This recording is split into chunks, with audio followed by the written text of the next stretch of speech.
Gravando. Olá, tudo bom? Eu sou a Nath, fundadora do EdTech Meetup, uma associação de EdTechs aqui em Brasília que agremia 100 empreendedores inovando na área educacional. E hoje eu tô aqui com o João, o atual presidente do EdTech Meetup, e a ideia desse podcast é que cada empreendedor, incluindo o João, fale um pouquinho das suas iniciativas, como eles têm inovado na educação e depois uma pergunta sobre algum tema mais instigante dentro do escopo do que essas EdTechs fazem. Então, a minha primeira pergunta para o João é: João, me dá um pouquinho de contexto sobre qual é a sua EdTech e como é que você acabou entrando dentro desse espaço. Por que você não acabou virando um empreendedor, por exemplo, de oficina de carro, salão de beleza, restaurante, etc. Obrigado pelo convite, Nath.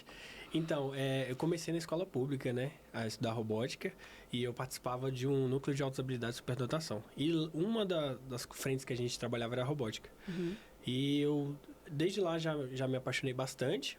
E antes também, em casa, já fazia vários projetinhos de forma autônoma, né? E no meu primeiro ano competindo, né, em 2014, a gente fui campeão da etapa de Brasília, da Olimpíada Brasileira de Robótica. Que massa! Então, eu falei, o negócio tem futuro, né? Uhum. E aí, cada ano mais, de forma consecutiva, fui ganhando também e me destacando, né? Uhum. Então, eu falei, é isso que eu quero fazer pra minha vida. Legal. Uma pergunta, você disse que você foi se destacando e ganhou algumas competições. Quem foi que te ajudou nesse processo? Então, os próprios professores do núcleo, né? Então, a gente tinha especialistas ali que sabem lidar com alunos com as habilidades, né? Legal. Porque por mais que você ache que pareça, as crianças terem superpoderes, elas não têm, né? Elas têm, muito pelo contrário, têm algumas dificuldades. Então, esses profissionais, sabendo orientar, fazem com que alunos com as habilidades cheguem longe. Uhum. Nossa, que massa! Eu tenho certeza que é uma pessoa muito especial na sua jornada. Sim. Então, você tem uma empresa de robótica hoje em dia, a Exatamente. Roblow. Tá. Dentro desse escopo, desse espaço de empresas de robótica, quais são as possíveis linhas que essas empresas podem seguir? Isso. A gente começou em 2017, 2016, mais ou menos nesse período, com franquias na área de robótica, né? Ciência da computação e etc. E aí, depois surgiu empresas especializadas em levar a metodologia para dentro das escolas particulares, certo, né? Que são prestadoras de serviço. Tem também as editoras, né, que produzem livros para também vender para escolas e afins, né? Tem também a linha das empresas que trabalham com eventos, né, levando a robótica de forma mais lúdica para encantar o público. Que massa! Né? Então, são essas empresas essas frentes que a Robol também atua. Legal, como modelo de negócio, né? Então, só para ver se eu entendi direito.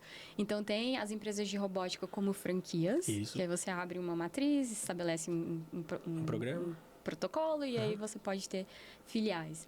Aí existem também as empresas que atuam dentro das escolas. Então, as escolas já têm os clientes, você só vai lá e faz dentro do programa da escola, com os alunos da escola, e aplica o seu negócio. E aí tem também, então, editoras, e aí essas editoras, eu tô numa dúvida. Se você fala que você é uma editora de robótica, isso se restringe a um livro, ou isso pode ser ampliado também para aqueles kits de STEAM, STEM, os kits de robótica que vão para a escola? Isso se expande sim para esses outros tipos de materiais, né? Massa. O Lego, eu acho que é um grande... Sim, porque às vezes a editora, quando eu falo papel de editora, que ela já pega um kit pronto, por exemplo, o Lego, que qualquer um pode usar, né? E aí ela monta aulas e, enfim, o conteúdo baseado naquilo. Legal, né? Massa. E aí o quarto, então, seria a linha de eventos, que é quando a gente vai nos eventos, tem aqueles robôs andando, fazendo acrobacia, pulando de cabeça para baixo. E ali que se planta a sementinha no público para gostar de robótica, e assim vai para as escolas e influencia. Legal. Dentro dessas 4 vertentes, onde que você acha que a Robô se encaixa mais? Isso. Onde que tem sobreposição? Isso. Eu vejo que o modelo de franquia não é um modelo ideal para esse tipo de negócio. Inclusive, a gente vê... Diga mais sobre isso.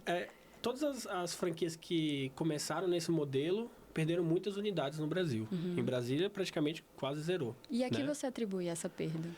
A prioridades. Então, quando a família ela faz a prioridade pela escola, né? E depois põe no inglês, que a gente sabe que é fundamental.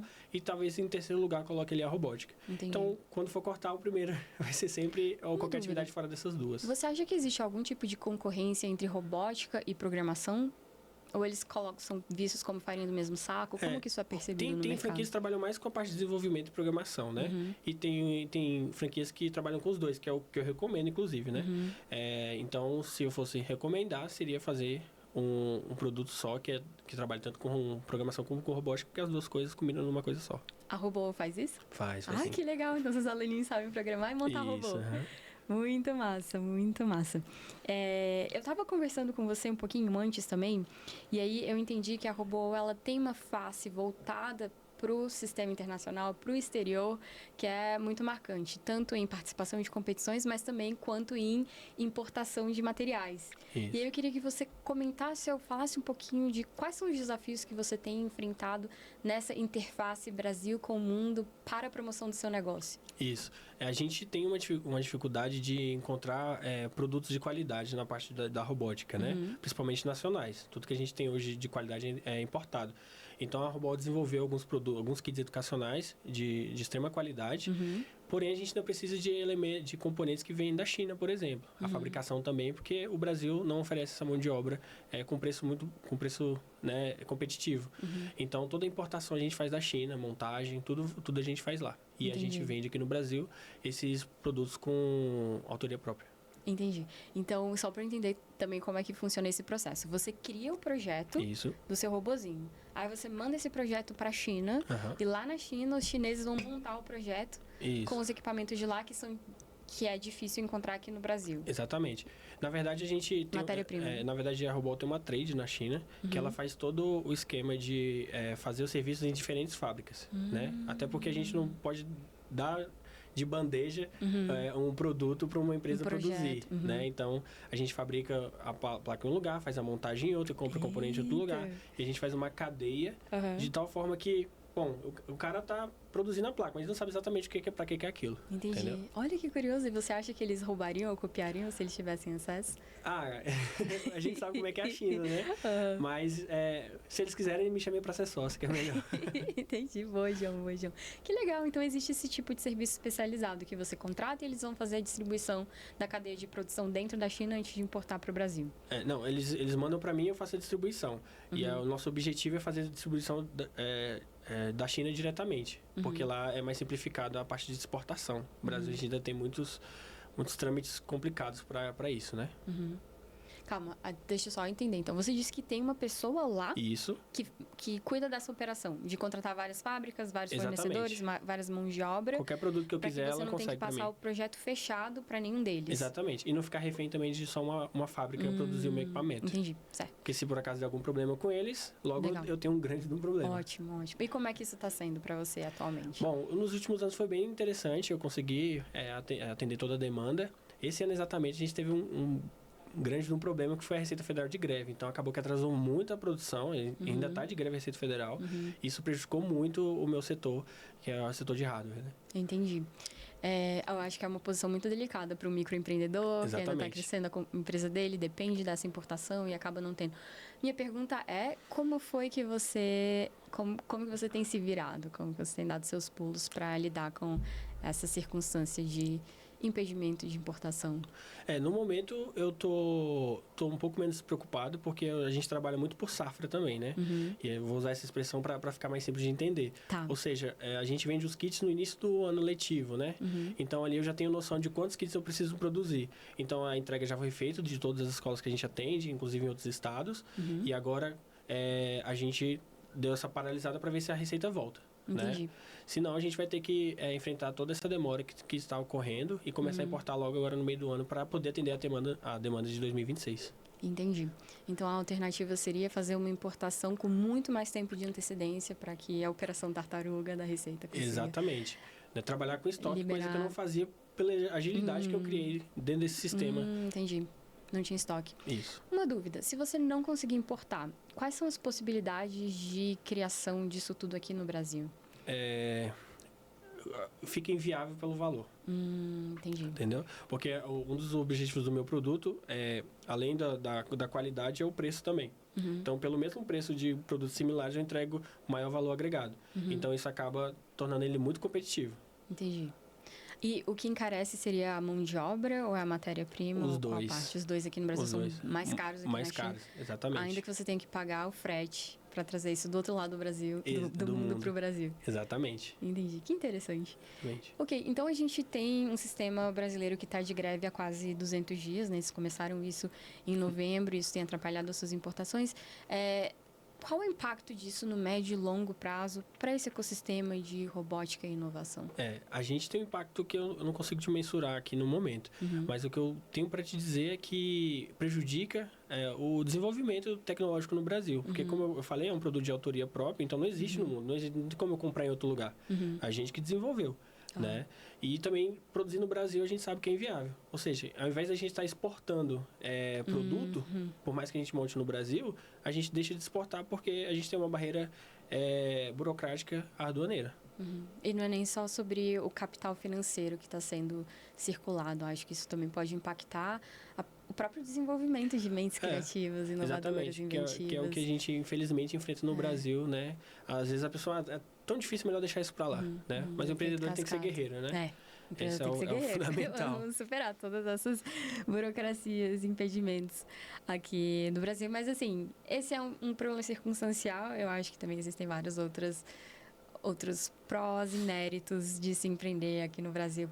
A começar pelo povo, né? A população que é muito criativa, muito inventiva. Sem dúvida. Muito inteligente. Os brasileiros, eles fazem coisas que não se vê em nenhum outro lugar do mundo. Exatamente. Então, mudando um pouquinho de assunto, tem uma outra questão que eu vejo que pode ser bastante proeminente dentro das empresas de robótica, que é a questão da competição.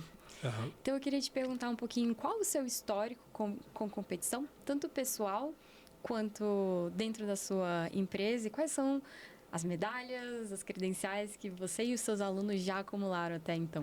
Legal. Então, eu fui competidor da RoboCup Júnior, que é uma competição internacional, é a maior do mundo. Que legal. E ela é executada aqui no Brasil pela Olimpíada Brasileira de Robótica. Né?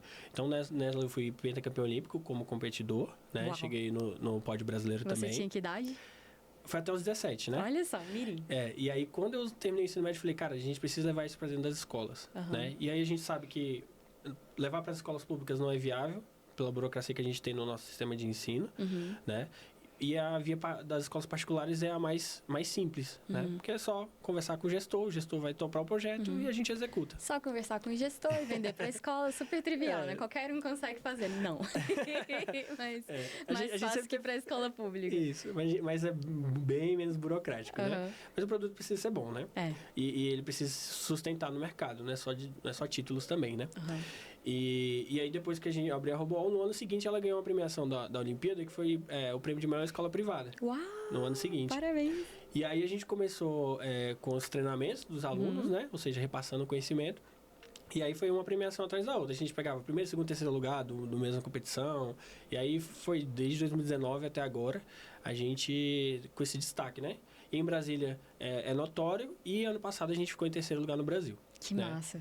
Que nos deu vaga para competir nos Estados Unidos a competição das Américas. Uau! Né? Que também é da vocês ficaram em terceiro lugar do Brasil inteiro. Todas Brasil as escolas, inteiro. todos os jovens que participaram dessa competição. Para você ter uma ideia, a Olimpíada Brasileira de Robótica, ela reúne mais de 103 mil estudantes, 110 mil estudantes. Então, você imagina os seus estudantes estarem num pódio de uma Olimpíada desse tipo. Uau, isso demonstra a qualidade no treinamento que é dado, né? Isso aconteceu várias vezes com várias você. Vezes. E com você como estudante também, como estudante dos seus também. professores em escola pública. Exatamente. Aqui, muito legal. Foi um produto que nasceu na escola pública, né? Um indivíduo que foi formado lá, que trouxe isso agora para a parte... Transformou em uma empresa, né? Transformou em uma vertente empreendedora e hoje presta esse tipo de serviço. Emocionante essa história. É um orgulho para nossa cidade ter alguém como você atuando aqui. Obrigado. Então aí você levou os seus alunos para os Estados Unidos. Isso, lá na Pensilvânia, né? Que foi a competição. Como é que foi lá? Foi muito legal, assim, para alguns... dos alunos não tinha ido também, eu também nunca tinha ido. Então foi legal a gente conhecer os Estados Unidos, conhecemos algumas cidades lá. E a gente ficou um pouco apreensivo, né, cara? Vamos enfrentar os americanos, os canadenses. E aí tinha algumas equipes da Europa também, como os croatas e outras equipes da Europa. E eu falei, cara, como é que vai ser o nível, né? E a gente chegou lá... Foi a sua primeira competição internacional? Foi. Fora do Brasil? Sim. E aí a gente chegou lá, quando a gente viu os robôs treinando lá, eu falei, cara, nosso robô tem muita chance, viu? Chegou a arrasar. E aí a gente usa também equipamentos de ponta da China. A gente é um dos poucos do Brasil que usa. Então a gente chegou lá e viu, cara, tem chance. Que massa. Tem muita chance. E aí eu falei pros alunos, olha, agora que a gente descobriu que a chance é alta de a gente ter uma boa colocação, vamos treinar, né? Massa. Vamos. E aí a gente ia trabalhando no robô durante a competição e tivemos êxito de ser vice-campeões das Américas, né? Uau! Para vice-campeão das Américas. Vice-campeão das Américas. Parabéns. Como é que seus alunos... O que você acha que é o impacto de curto, médio e longo prazo na vida de um aluno que passa por essa experiência? Isso. Imaginando que o futuro, né? Ainda mais aqui no Brasil, espero que chegue nesse ponto, que o aluno seja realmente avaliado pela habilidade dele, isso vai abrir muitas portas, né? Ou seja, cara, o aluno foi campeão das Américas, né? Por que eu preciso submeter ele a alguma outra prova para ele fazer o curso na minha universidade? Eu posso abraçar esse talento e fazer com que ele estude aqui e traga novas premiações, né? Entendi. E para submissão em universidades estrangeiras, isso é fundamental. Né? Então, ele vai colocar no currículo dele que ele foi, além de campeão do seu estado, entre aspas, né? Do Distrito Federal, da capital do Brasil, foi pódio no Brasil e vice-campeão no exterior. Então, isso deve pesar muito no currículo. Lindo, né? Que lindo. Que legal, cara. Parabéns. Isso Obrigado. Com certeza está mudando a vida dessas crianças e elas vão se lembrar de você para sempre. Sim, foi incrível. Parabéns. Então, deixa eu ver aqui. Ok, ainda sobre esse tema de competição, eu entendo que alguns educadores e algumas escolas, eles têm ressalva quanto à competição. Qual a sua opinião? Como que você percebe isso no mercado? Como que você identifica qual o perfil de cada escola que gosta ou que não gosta de competição? E como que você se percebe e se coloca no mercado a partir dessa perspectiva? Isso. A Robol se coloca como a melhor do Brasil, em termos de treinamento, né? Porque as outras escolas premiadas, elas não são escolas de robótica. Então, a única premiada no Brasil é a Robol, né? Então, essa é a nossa vitrine. Mas nem todas as escolas têm vontade de competir. Então, às vezes, no contrato, fala, a gente não tem muito interesse em competição. A gente quer que você atenda exatamente a demanda nossa. Então, a demanda de aulas, a grade horária, etc., e de você projetos, atende desse jeito. que a gente atende tranquilo. Mas tem escolas que, por exemplo, só contratam a gente para competição, né? Para ter essa vitrine, já para bota participar. lá no contrato, é para ganhar. Exatamente. Se não ganhar, não vai ter pagamento. Não é bem assim, né? A gente coloca um período aí de 5 anos para ter resultado, mas geralmente dá no primeiro, né? Ai, que legal. Uau! Mas é só para não comprometer, né? Mas aí, por exemplo, esses alunos que foram vice-campeões da América, essa escola chamou a gente justamente para isso. Então, a gente já entrou lá com esse objetivo. Eu falei, olha, em Brasília a gente consegue pódio quanto antes. Nacionalmente é um trabalho que nós vamos fazer. Internacionalmente, confesso que a gente não imaginava que fosse tão rápido. Que legal. Né? E como que isso se converte em marketing para a escola? Se converte de diferentes formas, porque existe hoje, ainda mais com essa ascensão da tecnologia, do celular, enfim, os pais estão buscando meios de usar isso de forma beneficente para o aluno, né? Então, eles... Cara, meu filho gosta muito de jogar, meu filho gosta muito de tecnologia. Vou pelo menos pôr ele na robótica que ele vai ter uma orientação melhor de como seguir. Exatamente essa justificativa que atrai pais de uma escola para outra e uma escola que tem uma robótica de qualidade e premiada para uma que não tem. Claro. Entendeu? Entendi. Legal. Então, para a escola isso é um investimento, né? Que pode trazer retorno. É um investimento alto. Em matrícula, às vezes até aumentar um pouco o preço da mensalidade, porque nessa escola os nossos alunos são campeões das Américas. Das Américas, exatamente. Muito legal, muito legal. Que trabalho massa. E aí, as escolas que não gostam de competição, como que você percebe elas?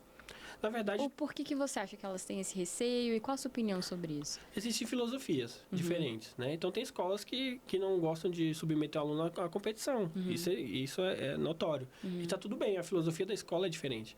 Tem escolas que já não... quero que os alunos sejam bons no futsal, no vôlei, no basquete. É uma competição também. Que são competições, né? E também na robótica, e também na tecnologia. Ou seja, quer competição para todo lado. Entendi. E tem escolas que não tem. Então, é o perfil. E a gente já descobre isso na primeira reunião com o gestor. Então, o gestor dá a orientação do trabalho que ele quer que a Robol faça lá. Então, a gente tem um trabalho mais maker, às vezes a gente tem um trabalho com kits mais prontos, a gente tem um trabalho, às vezes, mais de desenvolvimento. Isso vai depender do que o cliente tem. Aí você se adapta à cultura da escola, A demanda, e às necessidades. A gente não tem um produto fixo que é Ctrl-C, Ctrl-V, até porque eu não acredito nisso, entendeu? Educação precisa ser bem adaptável. Exatamente. Legal, então aqui já vamos partir para o nosso encerramento.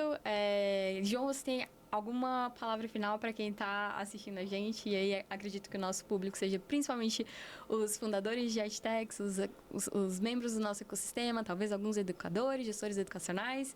Alguma coisa para dizer para eles?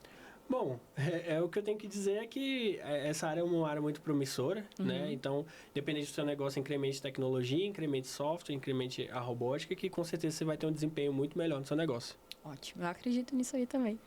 Como é que eles podem encontrar a Robol? Então, principalmente no nosso Instagram. No Instagram é a nossa maior vitrine, então acessa lá a @Robol. Como escreve Robol? ROBO, OWL. Ok.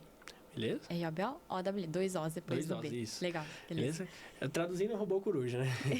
Beleza. Então tá bom, muito obrigada pela sua participação, Nath. João. Valeu. E aqui eu também já deixo o convite para vocês assistirem os próximos episódios, vão ser todos eles publicados nos canais do EdTech Meetup. Muito obrigada pela audiência, até mais. Até mais, obrigado.